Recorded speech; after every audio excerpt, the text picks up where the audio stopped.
चलिए, तो बच्चों अपन लास्ट क्लास में modern form of periodic table पढ़ने का अब अपने स्टार्ट कर दिया था।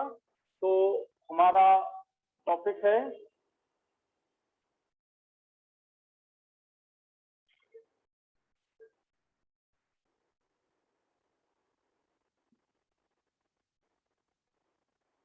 Modern form of periodic table. Modern form of periodic table.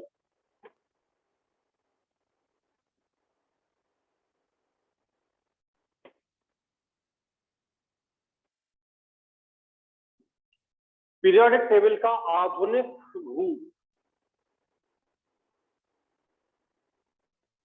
Periodic table का आधुनिक रूप। आधुनिक रूप में कल आपको बतलाया था मैंने, फिर से एक बार, कितने आवर्त होते हैं? 7 आवर्त और 18 समूह। ठीक है, तो 7 आवर्त में हम इसे डिवाइड करेंगे। ये देखिए, मैं लिख रहा हूं यहां से फर्स्ट आवर्त,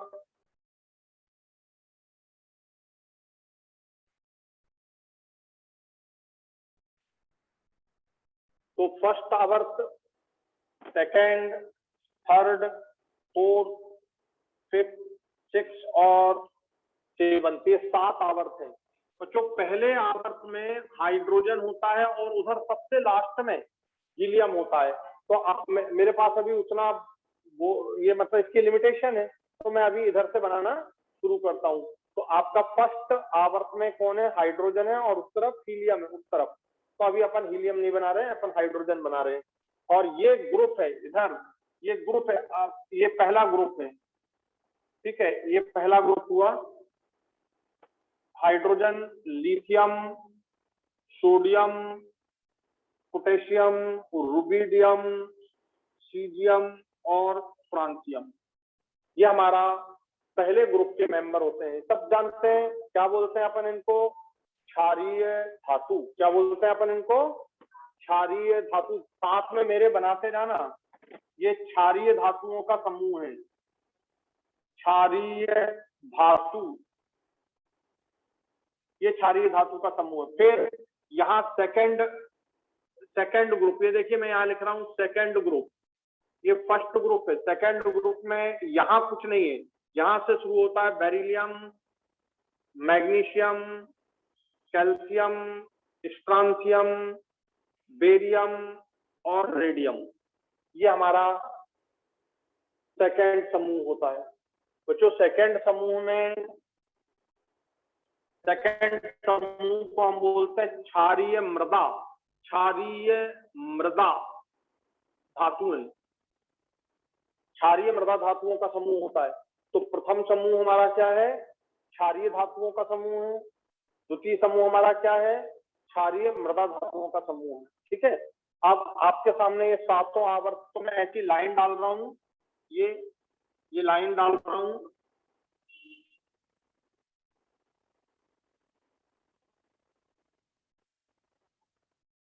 ये देखिए इस तरह से। अब यहाँ पर आपके फर्स्ट और सेकंड और थर्ड में यहाँ पर कुछ भी नहीं है, यहाँ पर कुछ भी नहीं है, समझे कि नहीं? यहाँ ये पूरा खाली पड़ा, सुनते जाओ आराम से। तो आपको क्लियर हो गया? 1 2 3 4 5 6 7, 7वें आवर्त में देखिए फ्रांसियम हमको दिखाई दे रहा है और यहाँ पर रेडियम दिखाई दे रहा है। ठीक है, और इसे हमने क्षारीय और इसे क्षारीय मृदा धातु कहा। जरा दिमाग लगाओ। अब यहाँ पे तुमको कुछ नहीं लिखना, जो भी लिखना है आगे वाले पेज पर है ना। अब मैं बतला रहा हूँ, जरा सोचो, लिथियम का एटॉमिक नंबर कितना होता है? 3 होता है। बेरिलियम का कितना होता है एटॉमिक नंबर? 4 होता है एटॉमिक नंबर बेरिलियम का। बेरिलियम का एटॉमिक नंबर हो गया 4। ठीक है, सोचो अगर लिथियम का इलेक्ट्रॉनिक कॉन्फ़िगरेशन लिखते हो, लिथियम का इलेक्ट्रॉनिक कॉन्फ़िगरेशन लिखते हो तो 1s2 2s1, किसमें जाता है इलेक्ट्रॉन? 2 में, 2s1। बेरिलियम का लिखते हो तो कैसे? 1s2 2s2। तो ये आखिरी कोष इसका कौन सा हो गया? 2 वाला, ये दिख रहा है 2 2। मैडम ने फोन लगाओ 4 बार।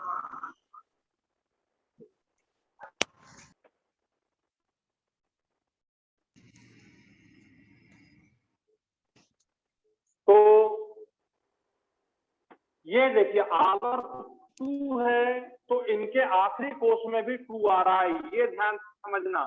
आवर्त 2 है तो इनके दोनों के आखिरी कोष में 2 आ रहा है। तो मैं इसके आखिरी कोष का जो विन्यास लिख रहा हूं यहाँ पर, तो आखिरी कोष का विन्यास इसका हो जाएगा 2s1, इसका हो जाएगा 2s2, 2s1 2s2। थोड़ा देखने में प्रॉब्लम हो सकता है, मैं बोल भी रहा हूँ 2s1 2s2। अब बताओ s की कैपेसिटी कितनी होती है, 2 की। तो अब यहाँ ये 2 कंप्लीट हो गया, तो यहाँ पूरा खाली पड़ा रहेगा, ये यहाँ पूरा खाली पड़ा रहेगा, यहाँ कुछ भी नहीं है।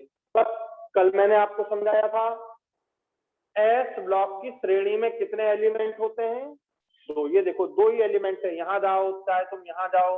अब सोडियम का इलेक्ट्रॉनिक कॉन्फ़िगरेशन सोचो, ये 11 इसका एटॉमिक नंबर होता है, इसका एटॉमिक नंबर कितना होता है 12, इतना तो जानते हैं ना सर। तो बताओ अगर तुम सोडियम का इलेक्ट्रॉनिक कॉन्फ़िगरेशन लिखोगे तो क्या आएगा, 1s2 2s2 2p6 3s1। तो ये आ जाएगा बच्चों यहाँ पर 3s1। अब देखो ये 2s1 तो ये 3s1, तो ये क्या होना चाहिए 19 होता है, ये 4s1, ये 37 होता है, ये 5s1, ये 55 होता है, ये 6s1, ये 87 होता है, ये 7s1। बात क्लियर हो गई। तो बच्चों 2s1 3s1 4s1 5s1 6s1 7s1, बोलो सभी में s1 आ रहा है। और अगर आपको इसकी बात करें तो ये देखो कौन सा पीरियड दिख रहा है 7, तो ये आ जाएगा आपका 7s1। ये देखो 3 पीरियड तो ये आया 3s1, तो हाइड्रोजन का क्या होना चाहिए, बोलो 1s1। हाइड्रोजन का क्या होना चाहिए 1s1। तो अब आपको हमेशा ध्यान रखना है, एक ही आवर्त एक ही समूह के, ध्यान से सुनना, एक ही समूह के तत्वों के इलेक्ट्रॉन विन्यास कैसे होते हैं, समान होते हैं। ये देखो सबका s1 अंतर कहाँ है फिर, अगर ये 1s1 है तो ये 2s1 है, ये 3s1 4s1 5s1 6s1 7s1, ऐसा। बात क्लियर हो गई। अब इसको देखो मैग्नीशियम, ये अगर 2s2 है तो ये क्या आना चाहिए, बोलो 3s2।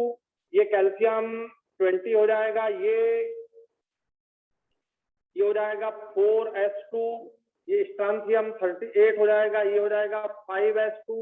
ये बेरियम हो जाएगा 56, तो ये हो जाएगा क्या हो जाएगा बोलो 6s2। और रेडियम हो जाएगा 88, तो ये हो जाएगा 7s2। बात क्लियर हो गई। तो अब आपको यहाँ पर कोई कंफ्यूजन नहीं है। कैसे क्वेश्चन आए, मान लीजिए आपको पूछ लिया जाए भाई कि स्ट्रांथियम का इलेक्ट्रॉनिक कॉन्फ़िगरेशन क्या होना चाहिए, तो आपको ये बात ध्यान रहनी चाहिए, आप फटाक से बता सकते हो कि यार ये बेरिलियम मैग्नीशियम कैल्शियम स्ट्रांथियम, स्ट्रांथियम 5 है तो 5s2 हो जाएगा। ऐसे इस डिजाइन से आपको सोचना है 5s2। आ गया समझ में कि नहीं। इसका क्या होना चाहिए रुबिडियम का 5s1। अब देखो इसका क्या फायदा होगा, लिख लिया सबने, ये लिख लो अब इसको। और ये लिखने की जरूरत नहीं है, ये तो समझा ही दिया मैंने पूरा, ठीक है। बस ये भरा आपको लिखना है।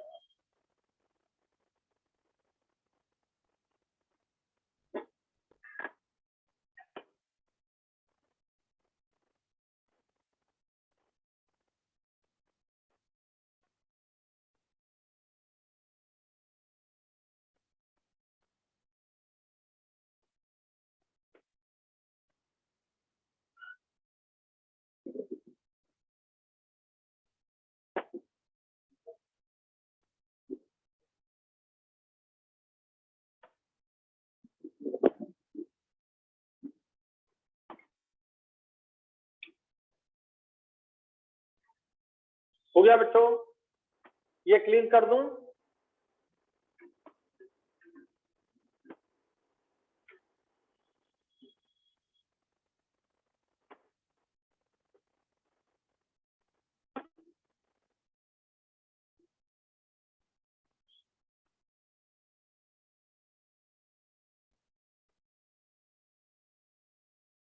अब देखो, अब इसका फायदा देखो इस तरीके का। आपको अगर क्वेश्चन पूछा जाए कि स्ट्रांथियम की पीरियोडिक टेबल में पोजीशन, ये क्वेश्चन ये खाली जगह आपकी है ही पड़ी है। अगले पेज पर जो भी लिखना है आपको इस पर नहीं लिखना है, अगले पेज पर। जैसे क्वेश्चन आपसे पूछा जाए स्ट्रॉन्शियम की पीरियोडिक टेबल में क्या पोजीशन है, क्या पोजीशन है, तो स्ट्रॉन्शियम की ये देखो कैसे बनाया हमने, ऐसे बनाया beryllium, magnesium, calcium, strontium, barium, radium.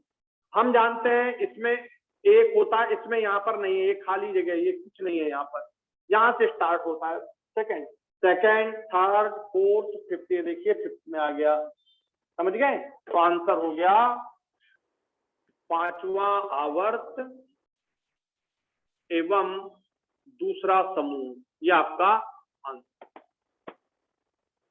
समझ गए। आपको ये क्वेश्चन पूछा गया है 114, इसकी जगह 114 परमाणु क्रमांक वाला दिया, 117 परमाणु क्रमांक वाला दिया, और लास्ट ईयर आपको 111, 112, 113, 114 वाला दिया। तो आपको इनसे डरना नहीं, मैं याद करा दूंगा, ठीक है। तो बात समझ गए आप लोग कि कैसे क्वेश्चन आएंगे पीरियोडिक टेबल में स्ट्रॉन्शियम की पोजीशन, पीरियोडिक टेबल में स्ट्रॉन्शियम की पोजीशन। तो आंसर क्या हो गया बेटा, पांचवा आवर्त और दूसरा समूह, ये सामने दिख रहा है, पांचवा आवर्त और दूसरा समूह, ये आपका स्ट्रॉन्शियम। हो गया क्लियर। तो आपको इस तरह के क्वेश्चन यदि आए पीरियोडिक टेबल में पोजीशन क्या है, तो आप इसे पहचान सकते हैं। एक एग्जांपल मैंने दे दिया आपको।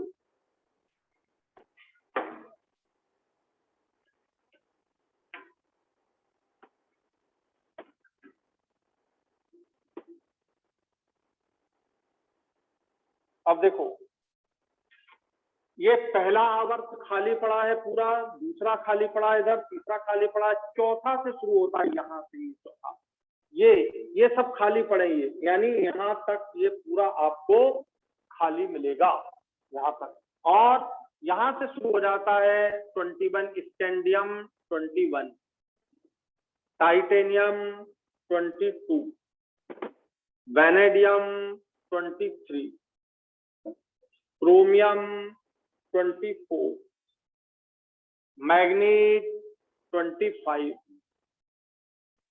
Iron 26, cobalt 27। ये कोबाल्ट 27 तक मैंने यहाँ पे बना दिए हैं, आगे अपन और बनाते हैं। तो ये आपको बात क्लियर हो गई। तो यहाँ बच्चों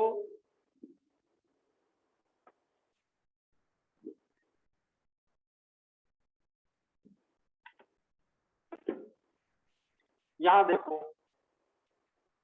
ये जो स्कैंडियम है, ध्यान देना सब लोग, लिखना बंद करके जरा, ठीक है, 2 मिनट लिखना बंद कर दो। स्कैंडियम में यहाँ लिख रहा हूँ, आपको नीचे लिखना है अपनी अगली वाली पेज पे, स्कैंडियम 21।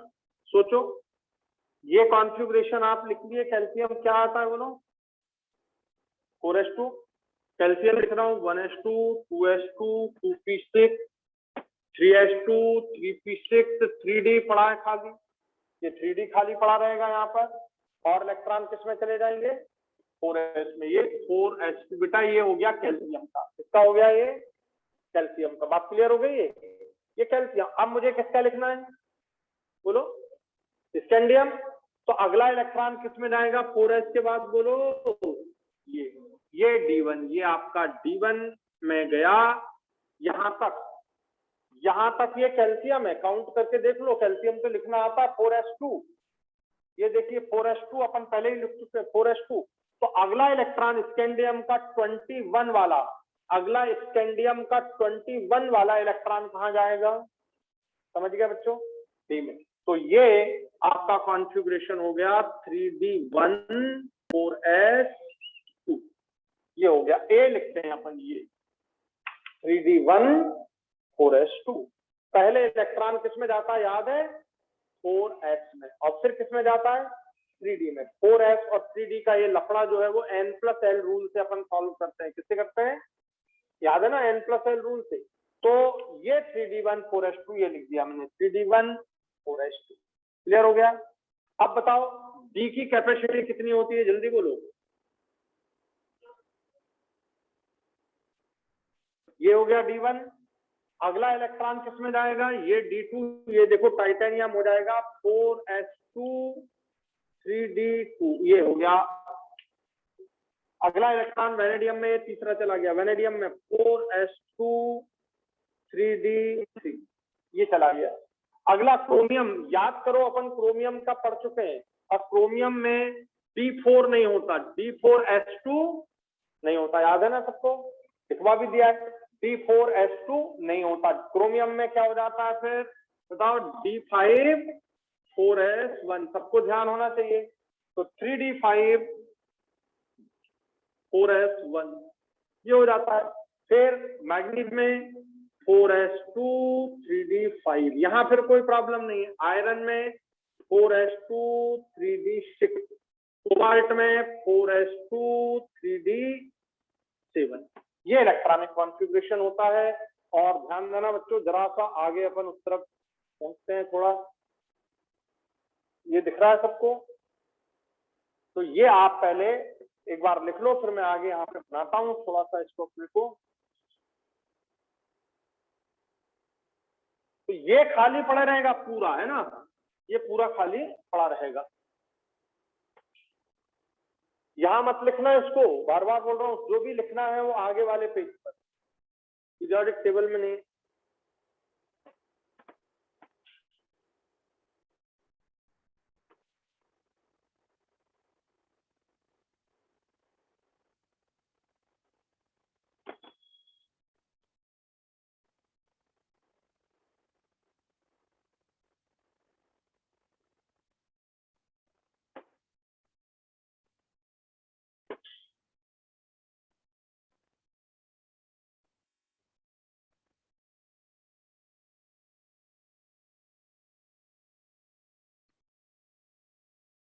समझ में आ रहा है सब लोग को?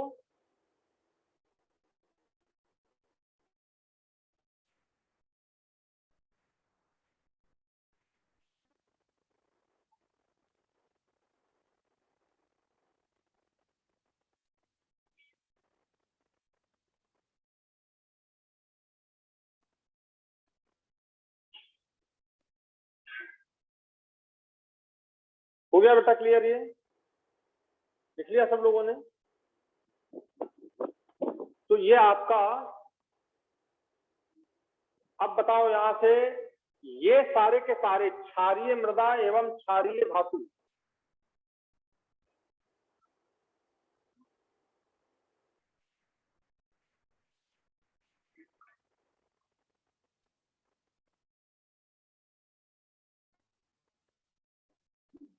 देखो बच्चों, ये क्षारीय मृदा और क्षारीय धातु, ध्यान देना सब लोग, क्षारीय मृदा और ये क्षारीय धातु, इनमें इलेक्ट्रॉन किस में जा रहा है, इनमें इलेक्ट्रॉन किस में जा रहा है, एस में, S1 S2, ये हो गए एस ब्लॉक के तत्व,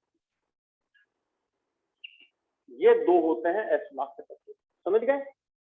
तो दो क्या है एस ब्लॉक के तत्व। एस ब्लॉक के तत्व की परिभाषा कल मैंने आपको बोली थी, एस ब्लॉक के तत्व वो होते हैं जिनमें अंतिम इलेक्ट्रॉन एस में जाता है। किसमें जाता है अंतिम इलेक्ट्रॉन? एस में। ये अंतिम नहीं है, ये अंतिम है, डी में जा रहा है, ये अंतिम है, यहाँ पर ये अंतिम है, डी वाला स्कैंडियम में, ध्यान से देखो, स्कैंडियम में अंतिम कौन सा है, ये वाला है। अब बताओ, यहाँ इलेक्ट्रॉनिक कॉन्फ़िगरेशन D1 मिल रहा है, तो ये कौन से ब्लॉक का तत्व हो गया?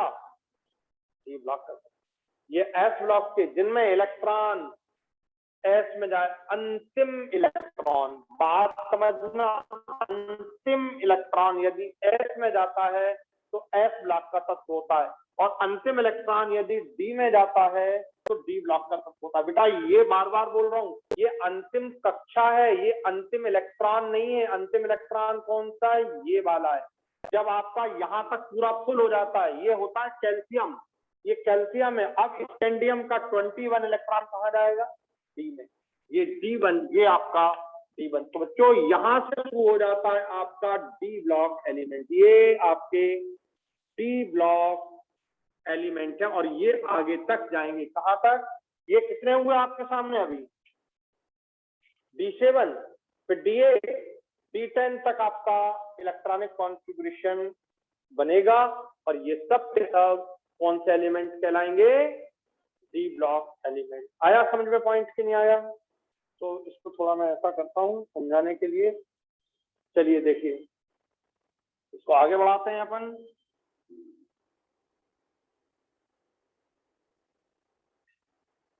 कोबाल्ट 27, इसके बाद आ जाएगा बच्चों निकिल 28, कॉपर 29 और जिंक 30। ये देखो जिंक 30 तक अपन लोग पहुंच गए। कहां तक पहुंच गए अपन? ये निकिल, कॉपर, जिंक। अब आपका कहां तक पहुंच गए आप? 3D7। यहाँ देखो सब लोग, ये मैंने लिखा था 3D5, 3D5 के बाद 3D6 आ गया, ये फिर 3D7 आ गया, और यहाँ पे 2 इलेक्ट्रॉन रहेंगे, और 3D8 ये निकल का हो जाएगा 3D8। तो ये बच्चों हो गया, पहले 4s में इलेक्ट्रॉन जाएंगे, 4s2 3D8, ये आ गया आपका एक। आखिरी इलेक्ट्रॉन ये है D8वां, ये वाला इलेक्ट्रॉन आखिरी है। फिर कॉपर में क्या तुम्हें मालूम है कॉपर में 3D9 4s2 होता है क्या? जल्दी बताओ, क्या 3D9 4s2 होता है क्या? नहीं होता। क्या हो जाता है? एक इलेक्ट्रॉन इसमें आ जाता है और ये हो जाता है 4s1 3D10।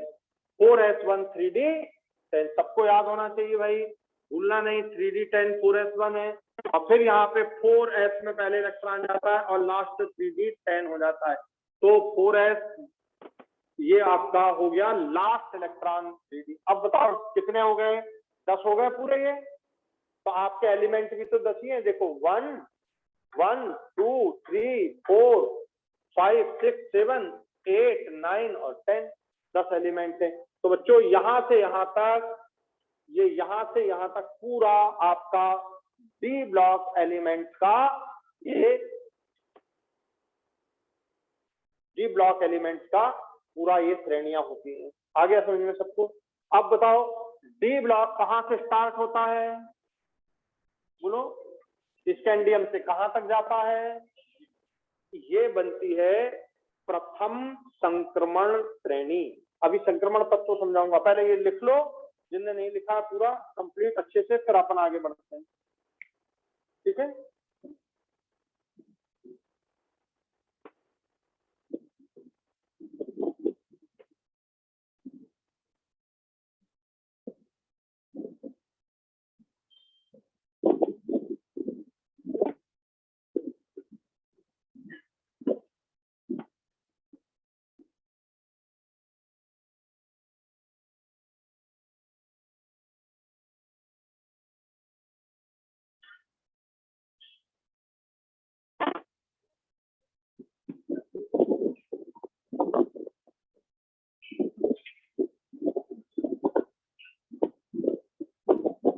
हो गया सबको क्लियर?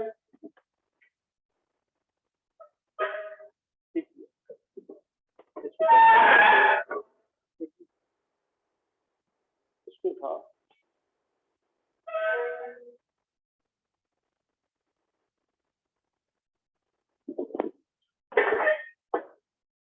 तो अब बात क्लियर हो गई आपको?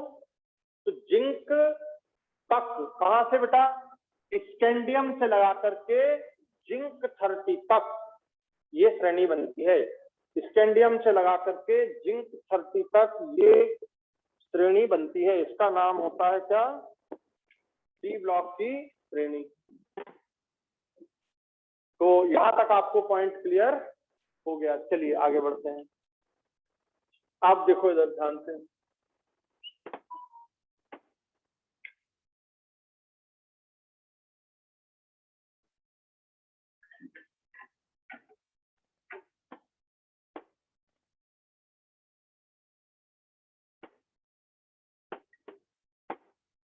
यहां तक कोई एलिमेंट आपको यहां दिखाई नहीं दे रहे।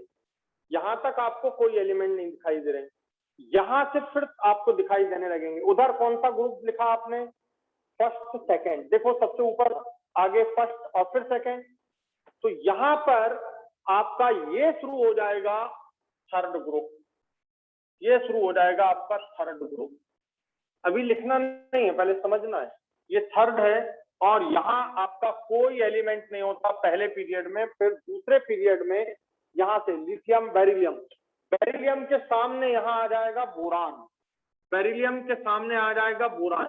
देखो लिथियम 3 है आपकी कॉपी में, लिथियम 3, बेरिलियम 4, तो बोरान 5। ये देखो जिंक के बाद वाले उसमें आगे आ रहा है बोरान 5, ठीक है। एल्यूमिनियम यहाँ आ जाएगा मैग्नीशियम के आगे 13, ये एल्यूमिनियम आ जाएगा यहाँ पर 13, नीचे बोरान, एल्यूमिनियम, गैलियम, इंडियम और आपका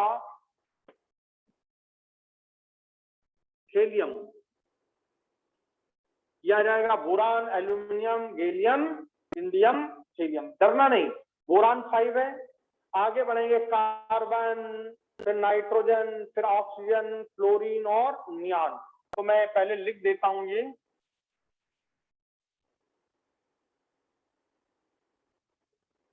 boron, carbon, nitrogen, oxygen, fluorine और नियान।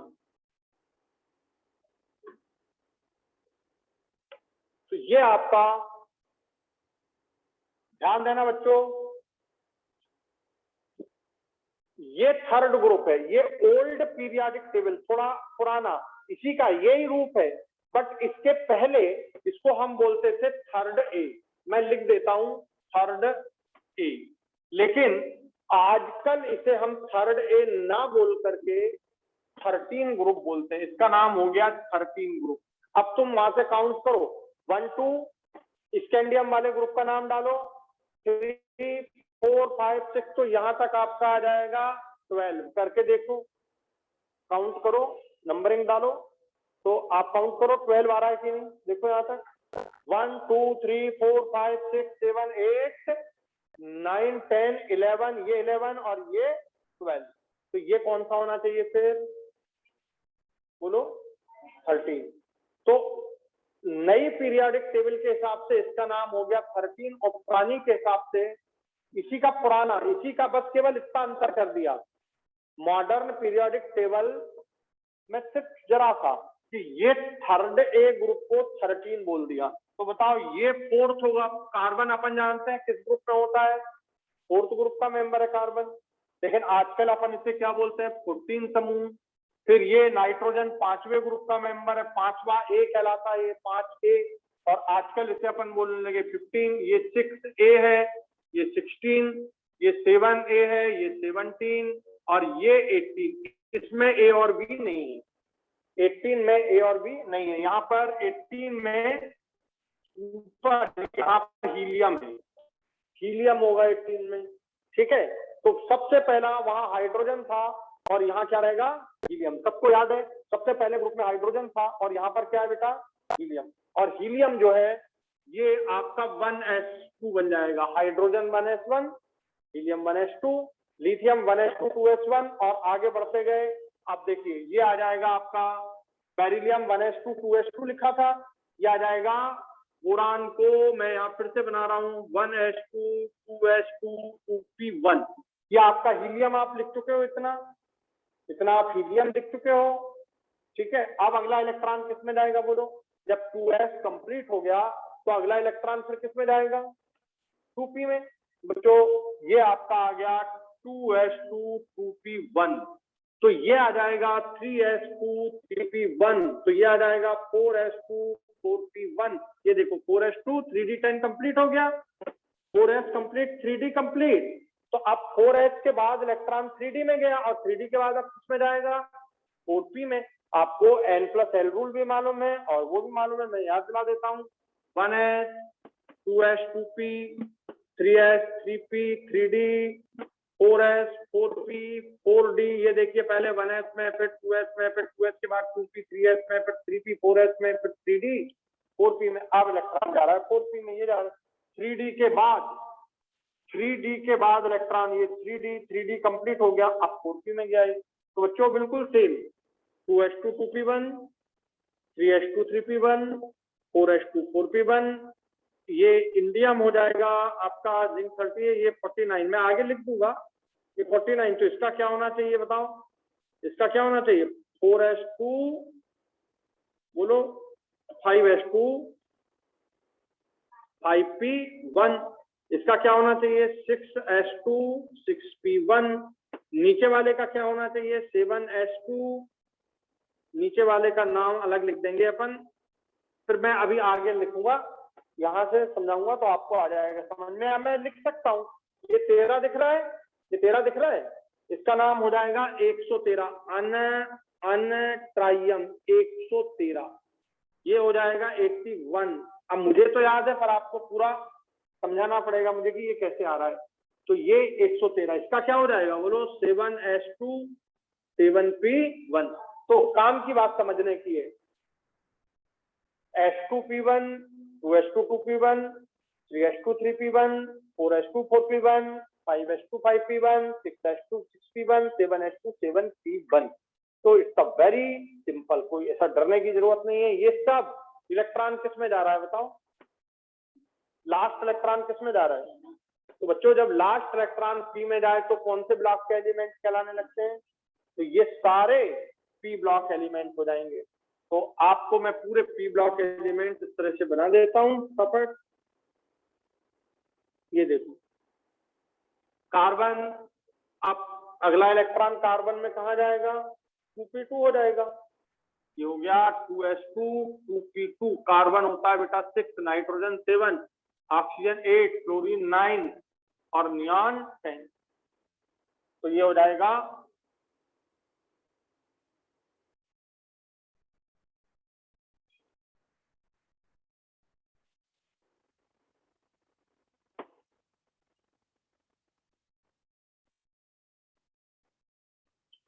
ये हो जाएगा 2s2 2p6। क्लियर हो गया सबको ये? अब बताओ पी में कितने इलेक्ट्रॉन आते हैं? 1 से लगा करके 6 तक, p1 से लगा करके 6 तक। तो पी ब्लॉक में कितने एलिमेंट दिख रहे हैं तुम्हें? देखो 6 दिख रहे हैं। तो कल आपको समझाया था एस ब्लॉक में हमेशा 2, पी ब्लॉक में हमेशा 6 और डी ब्लॉक में हमेशा 10, ये मामला होता है। अब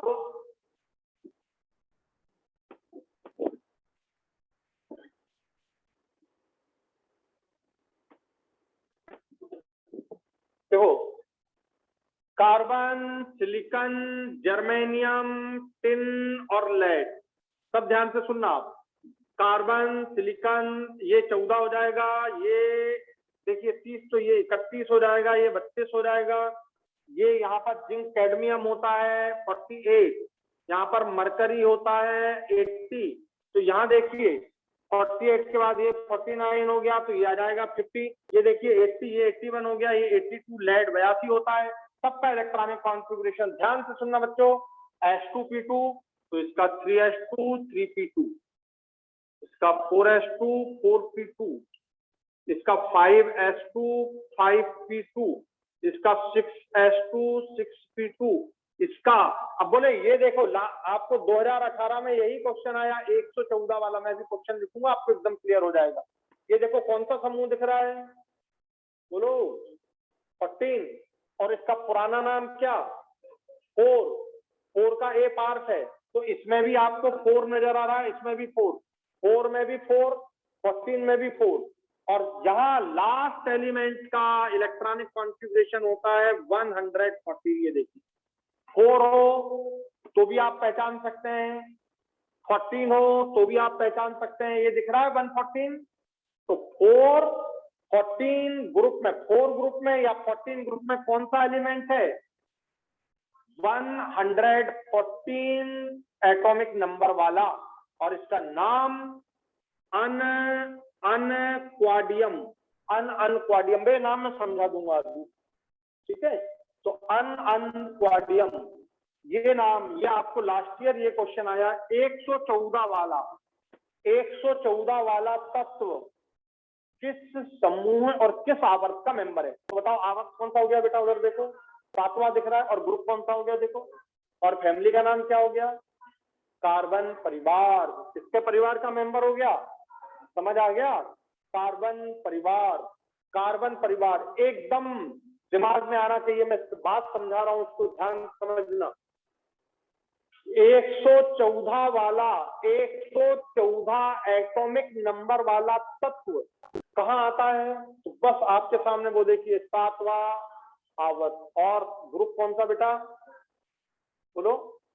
14वां ग्रुप बोल सकते हो, 4A ग्रुप बोल सकते हो। डरने की जरूरत नहीं, 4 दिख रहा है, यहां भी 4 दिख रहा है और यहां भी 4 दिख रहा है। ठीक है, पहली चीज ऐसे अपन थोड़ा थोड़ा याद रखने का तरीका समझते हैं। तो ये हो गया। फैमिली कौन सी? समझ आ गया? कार्बन, ये आपको आया है। अब इलेक्ट्रॉन विन्यास पूछा गया है इसका।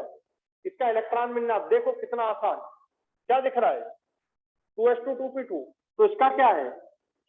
अरे ये कौन से समूह का मेंबर है? इसका, कार्बन फैमिली का, s2p2, s2p2। ठीक है, और ग्रुप आवर्त कौन सा है इसका? 7वां। तो ये देखिए, ये बन गया 7s2 7p2, 7s2 7p2, 7s2 7p2 को ये आपको आया 7s2 7p2। तो बिल्कुल डरने की जरूरत नहीं है, थोड़ा सा समझ डेवलप करना है, आ जाएगा। तो ये आपको क्लियर हो जाना चाहिए। हुआ कि नहीं क्लियर सबको? तो बिल्कुल आपको क्लियर होना चाहिए यार ये पूरे। अब बोले सर याद कैसे रहेंगे? थोड़ा सा आप डेली पढ़ोगे, याद हो जाएंगे। मैं बहुत सारी ट्रिक दूंगा, याद हो जाएंगे। जब हम प्रॉपर्टीज पढ़ेंगे तो याद हो जाएंगे बिल्कुल उसमें। और फिर जो आएगा क्वेश्चन वो मैं आपको समझाऊंगा कि इसको देखो ऐसे करना। ठीक है, तो अब आप ये समझ गए। नाइट्रोजन देखो कौन सा ग्रुप है बेटा? क्या बोलेंगे? 15वां नाइट्रोजन। अच्छा यार एक और चीज समझो ना, कितना 5वां दिख रहा है, यहाँ भी 5 दिख रहा है। इसमें इलेक्ट्रॉन देखो कितने दिख रहे हैं आखिरी समूह में। ये भी 5, 15 में भी 5, आखिरी कोष में इलेक्ट्रॉन 5। यहां देखो ये 4, 14 में भी 4, इलेक्ट्रॉन भी 4। देखो है आखिरी कोष में इलेक्ट्रॉन 4 की नहीं, 2 इसमें 2 इसमें। आखिरी कोष की विन्यास का ध्यान रखें। और देखो यहां भी क्या है? 4 इलेक्ट्रॉन। इलेक्ट्रॉन तो 4 ही रहेंगे, पर आवर्त कौन सा हो गया ये? तो ऐसे थोड़ी सी बुद्धि लगाने की जरूरत, काम बन जाएगा। ठीक है, आगे नाइट्रोजन फास्फोरस 15। ये देखो nitrogen phosphorus arsenic antimony SB BI.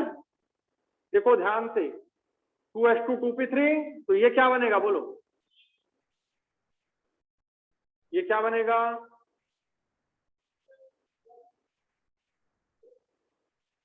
ये क्या बनेगा?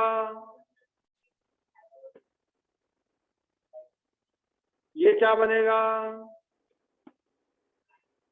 अब मैं तुमसे पूछ रहा हूं इसका एटॉमिक नंबर क्या होना चाहिए बोलो? समझ गए कैसे?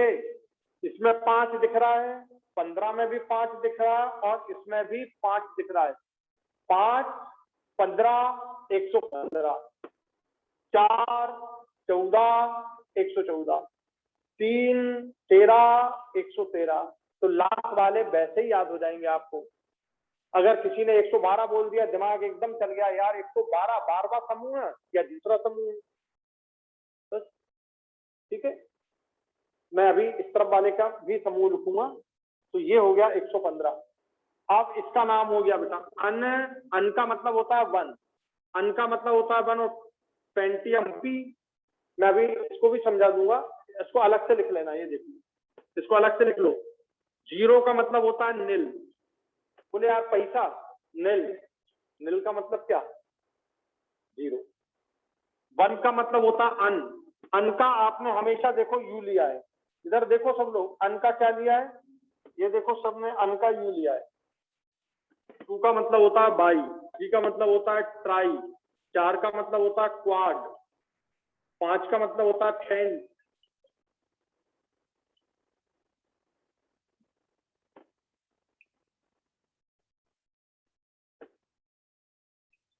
ये लिख लो अलग से।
हो गया क्लियर बच्चों?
बना लिया सबने? ये हो गया कंप्लीट?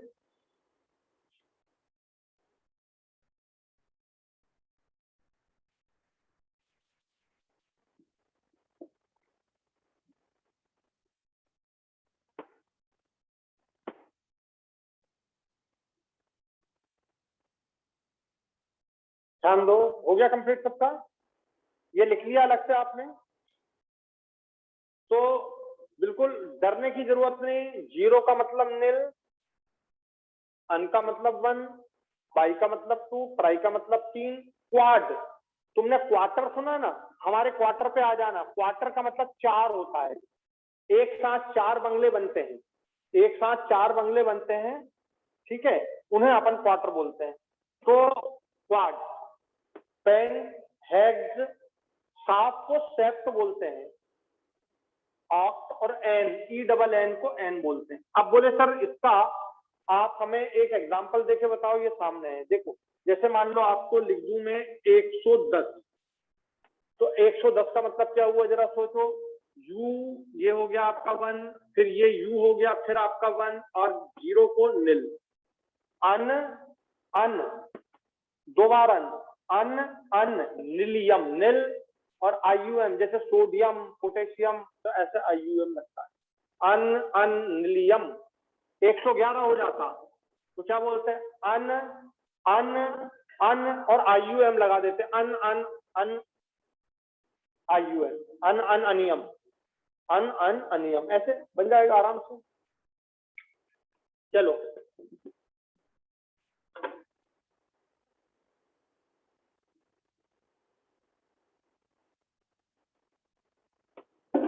ध्यान देना आप सब लोग। अब अगर मान लो मैं तुमसे पूछूं कि ऑक्सीजन 16वें समूह का मेंबर है, कौन से समूह का मेंबर है? और क्या बोल सकते हो? तो 6, 16 और लास्ट वाला क्या होना चाहिए? 116, ठीक है। इसको देख के नहीं बोलना कि 115 के बाद 116, इसे देख के बोलना है 6, 16, 116। और इसके आखिरी कोष में कितने इलेक्ट्रॉन है? 6। तो 6 आखिरी कोष में 6 इलेक्ट्रॉन, 16 आखिरी कोष में 6 इलेक्ट्रॉन, और इसका तत्व 116, मतलब 6 आ गया। मतलब अब आपको समझ आ जाना चाहिए कि वो किस फैमिली का मेंबर। तो oxygen, sulphur, selenium, tellurium, polonium, 84, और ये बन जाएगा 116, जिसका नाम होगा अनहेक्सियम। अनहेक्सियम क्या नाम हो जाएगा? अनहेक्सियम। और इसका इलेक्ट्रॉनिक कॉन्फ़िगरेशन बेटा 3s2 3p4, इसका 4s2 4p4, इसका 5s2 5p4, इसका 6s2 6p4, तो इसका बन जाएगा 7s2 7p4, 7s2 7p4, 7s2 7p4।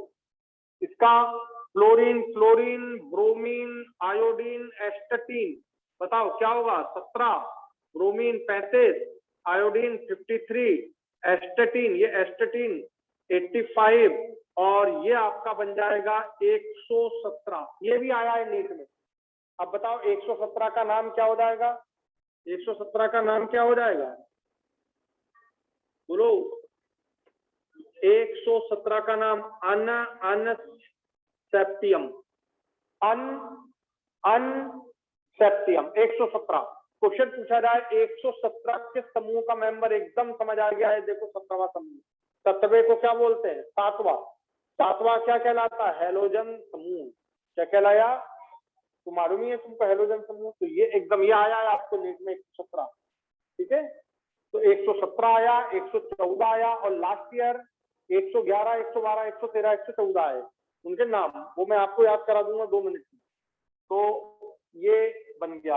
अब बताओ क्या बनेगा? 2s2 3s2 3p5,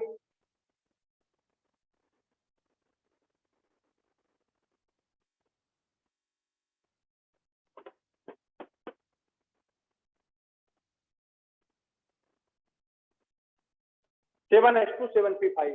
यहां आ जाएगा आपका helium, neon, argon, krypton, xenon और रेडॉन 86। और यहां पर अब इसका नाम बता सकते हो तुम? इसका जल्दी बोलो। 118 क्या नाम होगा?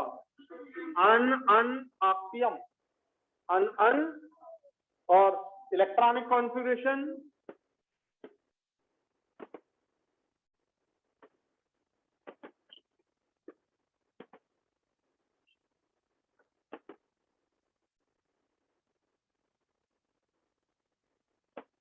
ये हो जाएगा। अब बताओ ये पूरा यहां तक ये आपका ग्रुप तैयार हो गया, तो इसको लिख लें जल्दी से, फिर आगे बढ़ते हैं।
हो गया।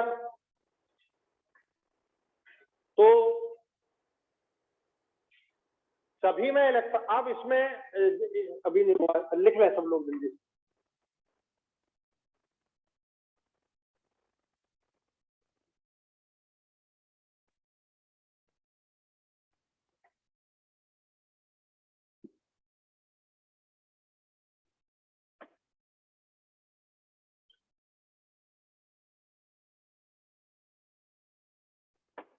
हो गया बेटा, आप लोग का हो गया कंप्लीट? चलो इधर देखो,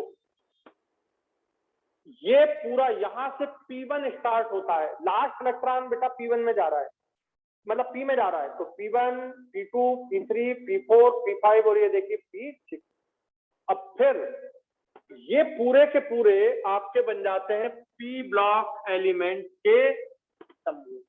ये P ब्लॉक एलिमेंट हो जाता है आपका पूरा P ब्लॉक एलिमेंट। ये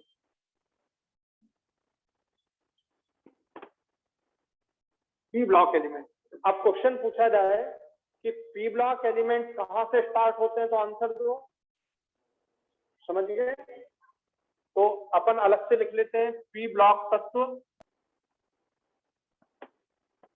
13, 14, 15, 16, 17, 18 इस समूह में आपके पूरे P ब्लॉक तत्व होते हैं। ये मैंने दोबारा इसलिए लिख दिया कि आपके लिए बस 13, 14, 15, 16, 17, 18 ये पूरा P ब्लॉक का समूह होता है, ठीक है। और दूसरी बात ध्यान से देखना,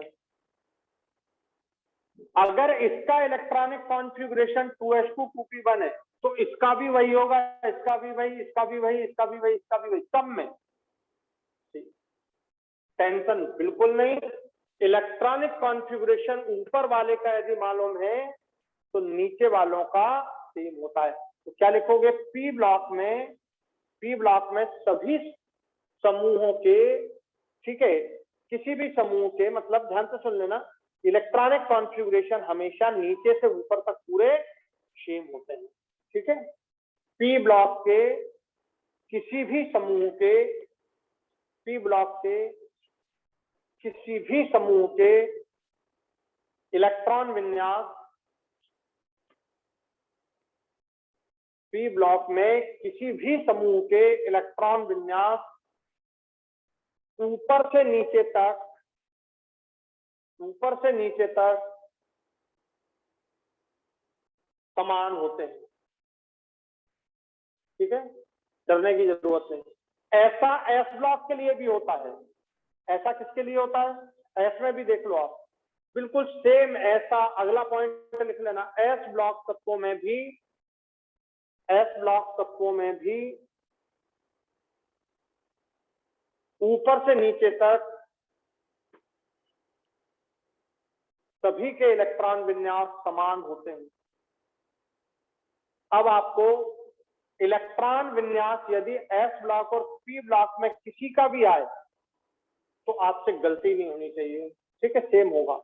अब गलती कहां होगी, जैसे मान लो आपको दे दिया क्या, ब्रोमीन, क्या दे दिया, ब्रोमीन, तब आपको दिमाग लगाना है यार, फ्लोरीन, ब्रोमीन, आयोडीन, और ऊपर इसमें तो कोई तत्व पहले वाले में केवल क्या होते हैं बेटा, हाइड्रोजन और हीलियम, बाकी में तो किसी में होता नहीं। तो ये दूसरा होता है, ये देखिए 2, ये 2 है, तो 2 ये 3 हो जाएगा, ये 4 हो जाएगा, ये 5 हो जाएगा, ये 6 हो जाएगा, 7 हो जाएगा।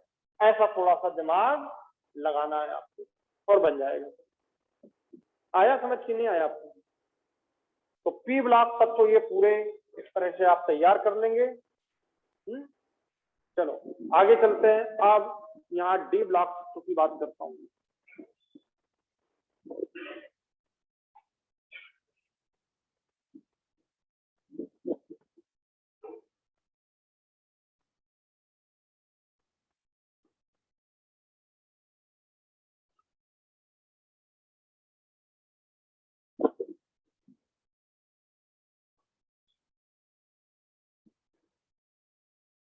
तो आज ही थोड़ी सी परेशानी इसलिए है कि अपने को बड़ा बोर्ड चाहिए, नहीं तो वो एक बार में आपको पूरा फिर क्लियर नहीं होता, इसलिए। चलिए देखिए बच्चों, डी ब्लॉक तत्व कहां से स्टार्ट हो रहे हैं, देखिए सब ये ध्यान से समझिएगा, 1 और 2, ये तीसरा, ये चौथा, ये छठवां, ये सातवां, ये आठवां, ये नवां, ये 10वां, ये 11वां, और ये देखिए 12वां, और ये शुरू हो गया, बोलो 13। समझ गए बात को, ये 13 है। तो आपका डी ब्लॉक तत्व शुरू होता है कहां से, तीसरे से लगा करके कहां तक है, बोलो 12 तक। तो लिखेंगे डी ब्लॉक तत्व तीसरे समूह से लगा करके 12वें समूह तक होते हैं। डी ब्लॉक तत्व तीसरे समूह से लगा करके 12वें समूह तक होते हैं।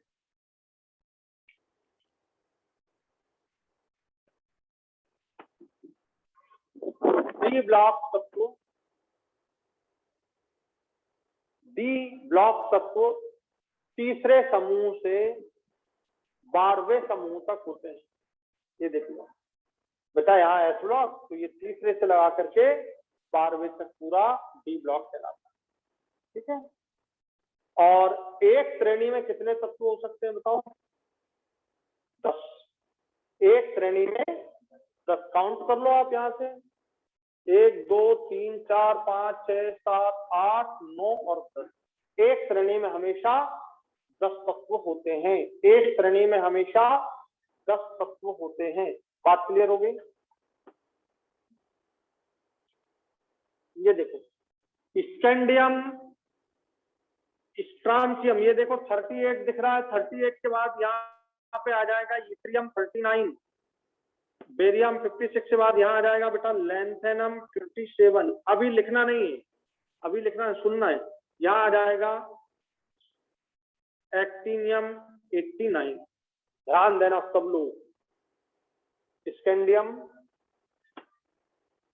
Ethereum 39, Ethereum 39, lanthanum 57, actinium 89। थोड़े आप अब क्या करना, घर पे जाके आज थोड़ी मेहनत करना। इनके नाम जैसे मैं बोल रहा हूँ तो आप अपनी बुक निकालना और उनके नाम नीचे लिख लेना। इसलिए मैंने आपसे बोला था कि थोड़ी जगह बड़ी रखना, ब्लॉक 2 पेज पे बनाना, ताकि आपको नाम भी उसी में आ जाए। तो स्कैंडियम, इथ्रियम, लैंथेनम और एक्टिनियम, वो तो कौन से ब्लॉक एलिमेंट? ये डी ब्लॉक।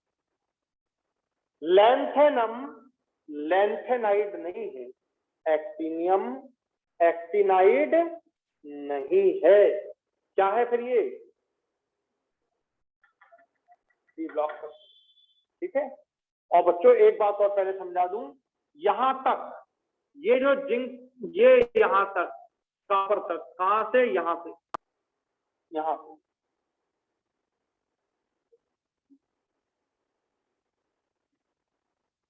ये कहलाते हैं संक्रमण तत्व। बोले सर संक्रमण तत्व तो हमने सुना है डी ब्लॉक के यौगिकों को, डी ब्लॉक के तत्वों को संक्रमण तत्व कहते हैं। नहीं बेटा, डी ब्लॉक के तत्व संक्रमण तत्व होते हैं, पर इनको छोड़कर ये संक्रमण तत्व नहीं है।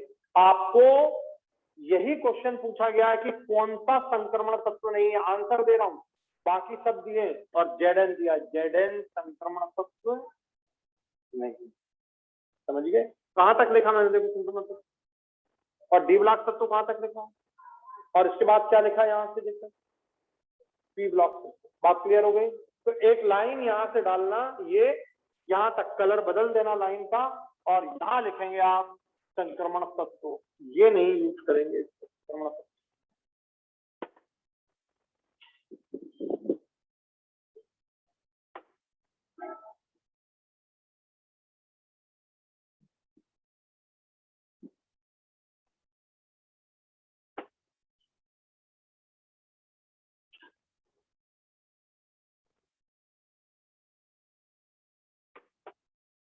आपको यह क्वेश्चन पूछा गया है कि कौन सा संक्रमण तत्व नहीं है, और उसमें आंसर था, एक था वेनेडियम, एक था मैग्नीज, एक था कॉपर और एक था जिंक। तो जिंक संक्रमण तत्व में नहीं आएगा। फिर जिंक किस में आएगा? D block. डी बेटा, डी ब्लॉक तत्व है, संक्रमण तत्व नहीं है।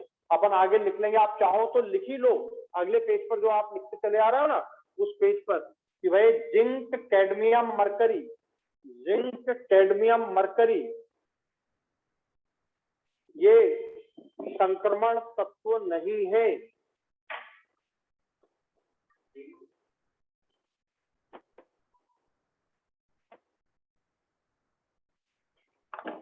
जिंक कैडमियम मरकरी, इसको मैं ऐसा कर दे रहा हूं, आप जिस कलर से यहाँ तक लिखा है आप इस कलर से इसको ऐसा बना देना, ऐसा ऐसा बना देना ये। तो अब आपको हमेशा ध्यान रहेगा कि बच्चों जिंक, कैडमियम, मरकरी संक्रमण तत्व नहीं है, ये डी ब्लॉक तत्व है पर संक्रमण तत्व नहीं है। इस बात का आपको अच्छे से ध्यान रखना है। हो गया क्लियर ये?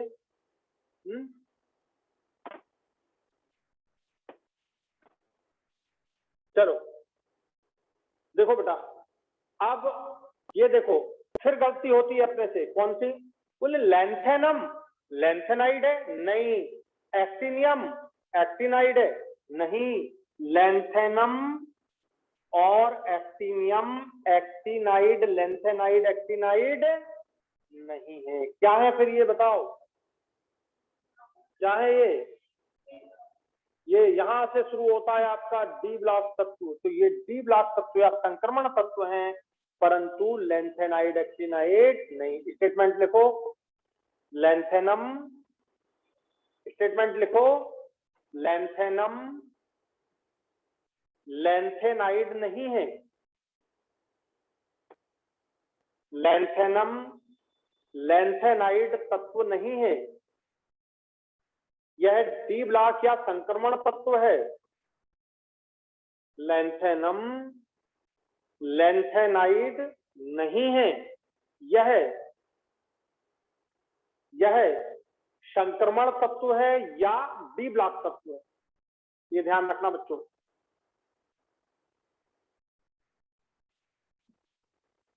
उसी तरह एक्टिनियम, ये बेटा ऐसी एक्टिनियम, एक्टिनियम एक्टिनाइड तत्व नहीं है। हर बार कंफ्यूजन हो जाता है कि यार, क्योंकि इनको पढ़ते लैंथेनाइड एक्टिनाइड में है पर ये होते नहीं है। जैसे कोई बच्चा तुम्हारी क्लास में 11th में आता है, कोई बच्चा बैठ जाए बोले हम पीरियोडिक टेबल इनके साथ पढ़ लेते हैं, तो मैं कहूंगा ठीक है बैठ जाओ, पर वो आपकी क्लास का नहीं, वो कहाँ है? 11th क्लास का। बात समझ आ गई? तो उसी तरह ये पढ़ते लैंथेनम में है, लैंथेनम को लैंथेनाइड में पढ़ते हैं, एक्टिनियम को एक्टिनाइड में पढ़ते हैं, पर ये होते नहीं है, इसलिए ये कंफ्यूज कर देते हैं। अब आपको याद रहेगा, लिख लिया, एक्टिनियम एक्टिनाइड नहीं है, यह डी ब्लॉक या संक्रमण तत्व है। डी ब्लॉक में भी है और संक्रमण तत्व में भी है। ठीक है, ये क्लियर हो गया। अब बच्चों बहुत ध्यान से अगली बात सुनना जो आपको पूछी गई है। इसी समूह में यहाँ देखो सामने मेरी तरफ, यहाँ पर मैं एक स्टार लगा रहा हूँ, ये देखिए, ये एक स्टार लगाया, और यहाँ पर मैंने एक स्टार लगाया, ये देखिए, ये 2 स्टार लगाए मैंने। ये स्टार लैंथेनाइड के लिए है और ये स्टार एक्टिनाइड के लिए है, समझ गए? तो ये स्टार काय के लिए लगाया मैंने, यहाँ पर क्या है, और लैंथेनाइड, और यहाँ पर क्या है, एक्टिनाइड। तो लिख लेंगे स्टार, ये स्टार जो है वो लैंथेनाइड के लिए है और ये स्टार एक्टिनाइड के लिए है। वही छोटे से अक्षरों में लिख लो, साइड में जगह भी चाहिए आपको, यहाँ पे इसका इलेक्ट्रॉन विन्यास भी लिखना है, यहाँ पर इसका इलेक्ट्रॉन विन्यास भी लिखना है। तो यहाँ ये बेटा लैंथेनाइड हो गए और ये एक्टिनाइड हो गए। बस एक स्टार के नीचे थोड़ा सा आपको ध्यान रहे कि यहाँ पर क्या है।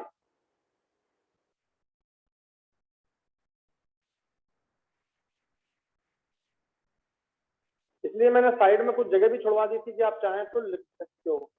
तो यहाँ लैंथेनाइड है और यहाँ एक्टिनाइड। बोलो यार ये तो बड़ा गड़बड़ लग रहा है, एक ही कुर्सी पर, एक कुर्सी पे एक बैठता है, एक कुर्सी पे एक बैठता है, और यहाँ पर एक कुर्सी पे ये तो बैठा है, और ये कितने एलिमेंट होते हैं पता है? लैंथेनाइड कल लिखा है तुमने, 14। अरे कितने होते हैं? और एक्टिनाइड कितने होते हैं? 14। तो बच्चों एक कुर्सी पे यहाँ पे 15 आदमियों को बिठा दिया, एक कुर्सी 15 लोगों के लिए, ये एक कुर्सी 15 लोगों के लिए, समझ गए? इसलिए ये पीरियोडिक टेबल में अलग से तुमने देखा होगा, अलग से 2 लाइनें बनी होती हैं। देखो सबसे नीचे, इसके नीचे एक अलग से 2 लाइन लैंथेनाइड एक्टिनाइड की बनी होती है। देख लेना पीरियोडिक टेबल में बनाई होगी, जिसने बनाई है देखो, बता मेरे को, इनको बता देता हूँ। ये अलग से ऐसी, अलग से ये 2 लाइनें बनी होती है। अब अपन अलग से एक 14 एलिमेंट, इसके 14 एलिमेंट और इसके 14 एलिमेंट अलग से ये 2 लाइनों में नीचे बनाएंगे। तो आपको पूरा स्ट्रक्चर समझ आ रहा है कि नहीं आ रहा है अच्छे से ना? तो यहां पर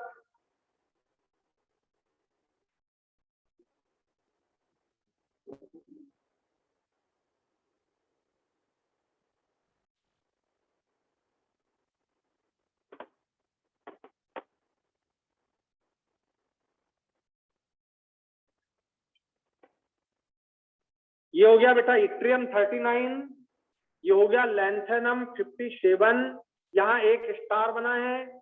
और अब मैं स्कैंडियम का इलेक्ट्रॉनिक कॉन्फ़िगरेशन देख रहे हो क्या है? बोलो 3d1 4s2। तो इट्रियम का क्या होना चाहिए? ये 5th, बोलो 4th में आ गया इट्रियम 4d1 5s2। ये क्या होना चाहिए? 6s2 5d1। ये क्या होना चाहिए? 7s2 6d1।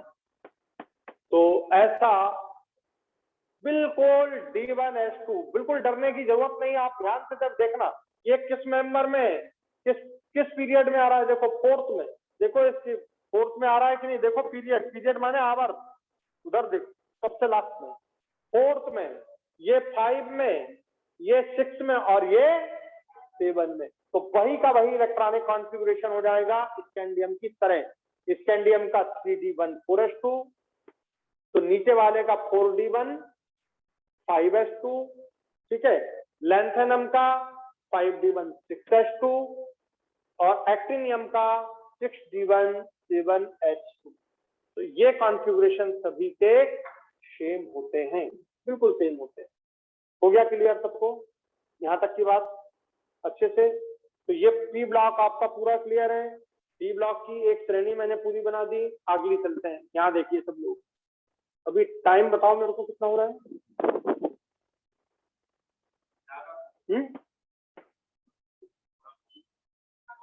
चलो 10 मिनट है, अपन जिस तरह हो सकता है उतना कर देंगे।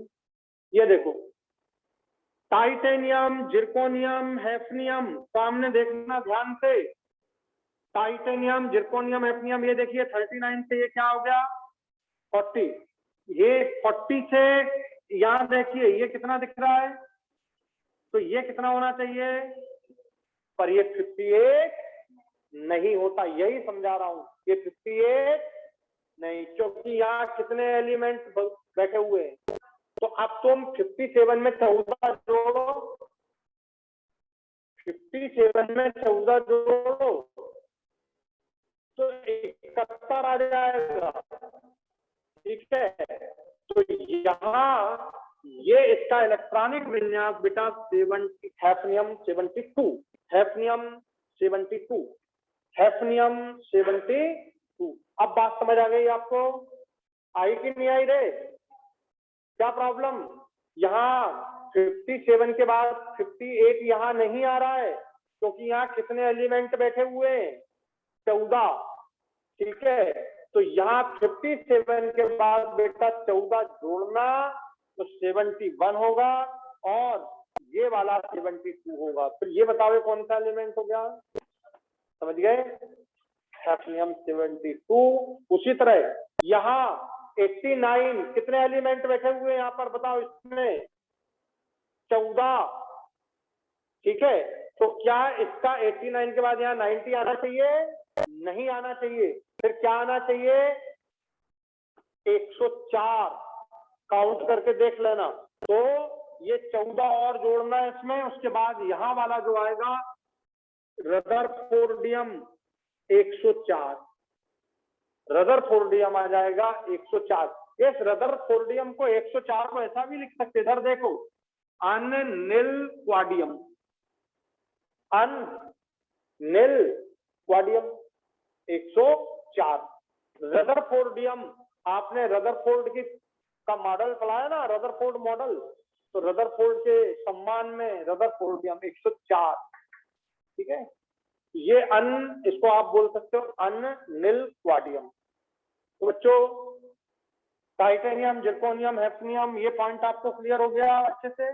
यहाँ 14 एलिमेंट बैठे हुए हैं। फिर वैनेडियम, नियोबियम, टेंटेलम, ये हो जाएगा 41, टेंटेलम हो जाएगा 73 और यहाँ आ जाएगा 105। ठीक है, इसको बोलते हैं हेनियम। हेनियम डरना नहीं, मैं सब याद करा दूंगा, एक अगली क्लास में 1 मिनट में याद हो जाएगा पूरा। तो वैनेडियम, नियोबियम, टेंटेलम, हेनियम, इसको 105 को क्या लिख सकते हो? जल्दी बोलो, 105 को क्या लिख सकते हो? अनिल पेंटियम लिख सकते हो 105 को। फिर क्रोमियम, मोलिब्डेनम, टंगस्टन 74, ये देखिए 42, और टंगस्टन, हेनियम 105 के नीचे 106 लिख दो अभी। अननिल हेक्सियम, अननिल, मैं इनके नाम अलग से फिर लिखाऊंगा, अभी इनके नाम और लिखने अपने पास टाइम नहीं है। अब मैं अभी सिंपल लिख देता हूँ। मैग्नीज, टेक्नीशियम, रीनियम, ये 75, ये 43, 25, 43, 75, ये 107 आ जाएगा। ये देखिए सब ध्यान से देखो, 107, ये 7 दिख रहा है, 6, ये 106 दिख रहा है, ये 5, ये 105 दिख रहा है, ये 4, ये 104 दिख रहा है। डरने की जरूरत नहीं है, ठीक है। 4 का मतलब 104, ठीक है। 5 का मतलब लास्ट वाला 105, 6 का मतलब 106, ऐसे। ये 13 सामने दिख रहा है, 113 भी दिख रहा है। इसलिए मैंने आपको तरीके ऐसे बतला दिए कि आप एक ही बार में इन्हें समझ जाओ तो आपकी बहुत सारी समस्या एक ही बार में खत्म हो जाएगी। अब अभी मैं इसके इलेक्ट्रॉनिक कॉन्फ़िगरेशन नहीं लिख रहा हूँ, अपन कल लिखेंगे। पहले अपन पूरा स्ट्रक्चर समझ लें। ये वाला मैंने पूरा समझा ही दिया, वो वाला पूरा समझा दिया। कल अपन इनके लिख लेंगे और एफ ब्लॉक के लिख लेंगे। अपना 2 क्लास में पूरा पीरियोडिक टेबल का मामला क्लियर हो जाएगा। तो 107 आयरन, रुथेनियम, ऑस्मियम 76, 44 और 108। बताओ क्या नाम होना चाहिए? अननिल सेप्टियम, अननिल ऑक्टियम, अननिल ऑक्टियम। कोबाल्ट, रोडियम, इरिडियम 77, ये 45 बिल्कुल सीरियल में आएगा। 43, 44, 45, 46, 47, 48 दिख रहा है यहाँ पर, आपने 48 तक बना दिया। कोबाल्ट, रोडियम, इरिडियम 109, बेटा इसका नाम अननिल एनियम। ENN आपने लिखा था 9, देख लीजिए, ठीक है। फिर निकेल, पैलेडियम, प्लेटिनम और 110, इसका नाम हो जाएगा अननिलियम। अननिल, निल का मतलब 0, तो अननिल, अननिल और आईएम जोड़ दीजिए तो निलियम। ये हो गया 78, ये हो गया 46, कॉपर, सिल्वर, गोल्ड 79, ये 47 और ये आ जाएगा बेटा 111। अनियम, अनियम 3 अन और ये हो जाएगा। अब देखो इधर कौन सा समूह दिख रहा है? समूह बोलो। तो यहाँ क्या हो जाएगा? 112। ये देखो इधर से भी आप 111, 112, ऐसे 110, 111, 112। इधर से भी आप बता सकते हो 12 तो 112। तो दोनों डिजाइन आपको बता दिए कि अगर 112 आए तो 12वां समूह का मेंबर एकदम आपके माइंड में आ जाना चाहिए। और इसका नाम क्या हो जाएगा बेटा? अनबाह्यम। तो मैं कल इनके सबके नाम भी लिखा दूंगा। ये नाम जो दिए क्या यूपीएससी नेम है? 112 का यूपीएससी नाम अनबाई ऐसे। तो ठीक है, क्लियर हो गया इतना? इसको लिख डालो।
हो गया बेटा? अब मुझे बताओ, आपको पूरा पीरियोडिक टेबल का अरेंजमेंट, ये डी ब्लॉक हो गया आपका पूरा, उधर पूरा पी ब्लॉक हो गया, उस तरफ पूरा एस ब्लॉक हो गया, और ये दो महानुभाव आपको दो स्टार दिख रहे हैं, ये एफ ब्लॉक हो गया। एफ ब्लॉक माने लेंथेनाइड। और तो कल हमारा टारगेट, कल का मतलब अगली क्लास का, कल है कि नहीं मुझे मालूम नहीं क्लास, अगली क्लास का जो टारगेट है, इन सबके इलेक्ट्रॉनिक विन्यास लिखना, इनके नाम लिखना, एफ ब्लॉक एलिमेंट्स के नाम लिखना, उनके इलेक्ट्रॉनिक विन्यास लिखना। ये हमारा कल का अगली क्लास का टारगेट रहेगा। और आपको ये पूरा स्ट्रक्चर अच्छे से आज देख लेना है, ठीक है? और आने वाले क्वेश्चन मैंने आपको समझा ही दिए कि कैसे कैसे इस पे आते हैं। और बहुत सिंपल है, इससे डरने की जरूरत बिल्कुल भी नहीं है। ये एक दिन में याद करने वाली चीज नहीं है। ये तो आप इनऑर्गेनिक केमिस्ट्री 11th में भी पढ़ोगे, एस ब्लॉक पूरा पढ़ोगे, फिर पी ब्लॉक पढ़ोगे, फिर डी ब्लॉक भी पढ़ोगे, कोऑर्डिनेशन पढ़ोगे, तो धीरे धीरे वो वैसे करके याद हो जाते हैं। लेकिन आपको एक बार इसका पूरा स्ट्रक्चर समझ आना चाहिए कि कहाँ क्या है, कैसा है। और मैंने बहुत सारी चीजें तो ऐसी समझा दी हैं कि आपको वैसे ही बहुत सारी चीजें याद हो गई होंगी, कि जो कंफ्यूजन है वो दूर हो गए होंगे, ठीक है? तो चलिए रखते हैं, आज की क्लास यहीं पे फिनिश करते हैं। Thank you very much. जय हिंद, जय भारत।